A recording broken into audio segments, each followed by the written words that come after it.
Good morning, good afternoon, good evening, and hello. Welcome to Books from My Library. My name is Kimolisa Mings. I'm a reader, writer. I like to read and I love to write. And as a self-published author, I have to ask the question, how are readers going to find my books? And so I got to thinking about the books that are in my library. And so here we are, Books from My Library. So this week, our three books start with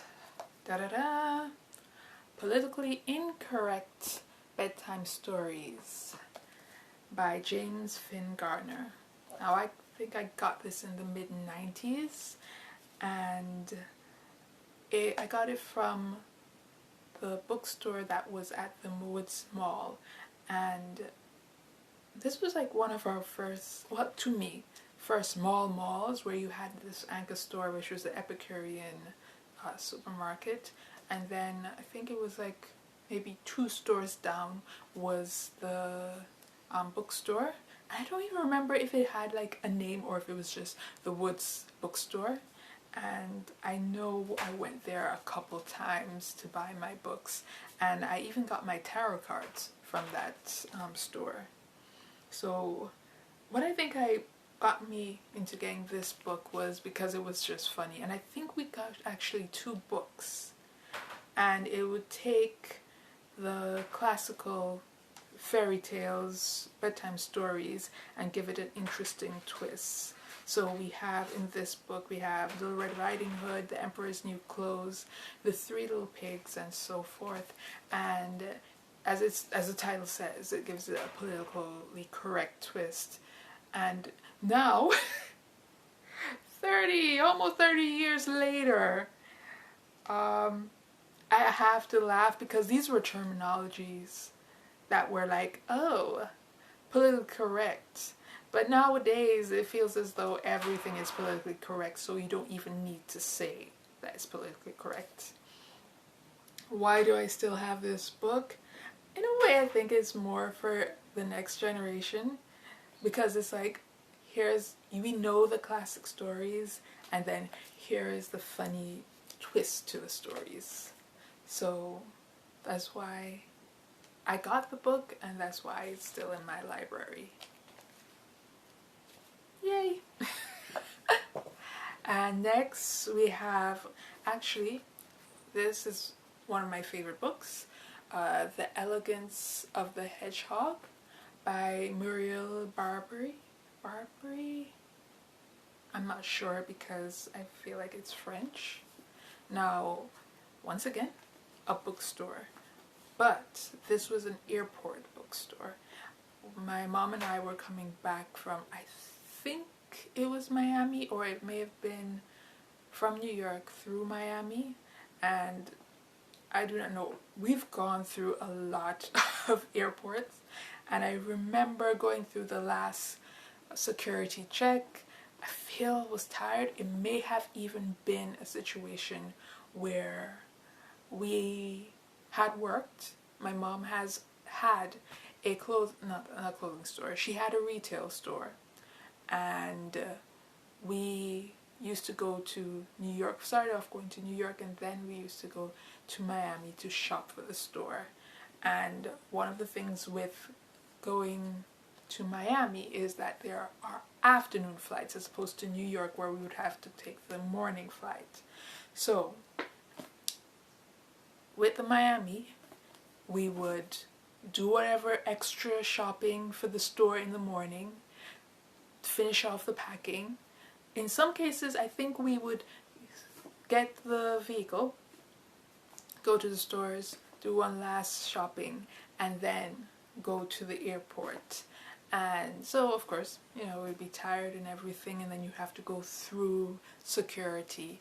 And I remember just going into this bookstore, and I came across this book, and I feel like it was like in a section where it was saying that this was it won an award or something, and I saw it and I was like, oh, this is interesting. And then I read the blurb, and I was like, reading the blurb now, I'm not sure if I would have picked up the book, but I'm glad I did, because it's one of those books that you get so caught up in the characters, and you understand where the characters are coming from, and you also see a shift in terms of, say, here were these characters who thought they were apart from the society they were in, and they found each other and developed a friendship, and you become so caught up in this world, and then something happens and it's just like you become gutted. So at the end of the book, but then they pull the she pulls the wool from under the rug from under your foot, and you feel and it's like, wait, did it? No, this didn't happen. But then it happens. But she wrote it in such a way that you can come to peace with it happening. So I enjoyed this book. I believe it is a French author, and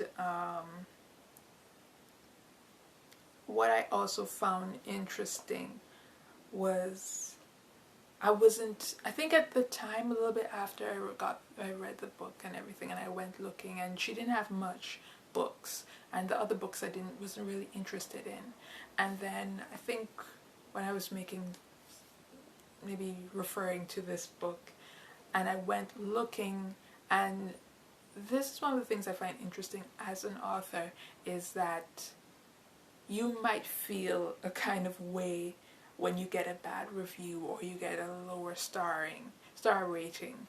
But then it's kind of important that you go looking at books that you love, or even the classics, because they also get 1 star and lower star rankings. So it's okay, because not every book is for everybody. It just so happened that I'm grateful that I came across this book and that it was for me. So we have The Elegance of the Hedgehog. Now the last one, which is kind of like the last time, whereas it's not something that one would think I would be into. And I'm not sure if I am into it, but it is Crush It by Gary Vaynerchuk. And this also was suggested by my brother, like the last nonfiction book. And I read it, and there were some takeaways from it. And because of it, I did pay a little attention to Gary Vaynerchuk's platform and his talks. And it was interesting. It's still there because I'm not sure if it's my brother's book. I think it's my brother's book. So there might also be situations whereas books are in your library because they belong to other people, and it doesn't make sense that you give away the book and then they come back and they say, oh, where's my book? So here we have Crush It.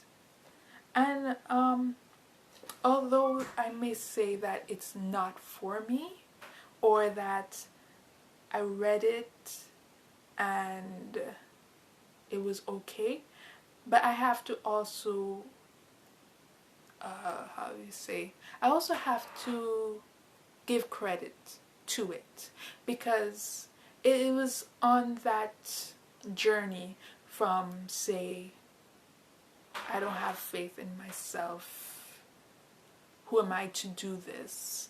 And then there are books and experiences that kind of help you, take you to the other side, where it's like, yeah, do it. You're interested in it, why not do it? So it may not look like a perfect fit, but it is helpful in the grander scheme of developing a person into the person they will eventually become, or who they ought to be. And so there you have it. 3 books this week, starting with humorous, with the politically Incorrect Bedtime Stories, which was amusing and a bookstore find. Then we have The Elegance of the Hedgehog, which is another bookstore find. But I think also what helps and what's interesting with how do you say, airport bookstores is that they focus on the bestsellers. So in a way, the publisher kind of pushed it in front of the readers. But it is a bookstore find. And the last one, it was suggested by a family member. And there you have it. Books from my library. Thank you for watching this far, and yay! Anyway, thank you for watching this far, and have a great week.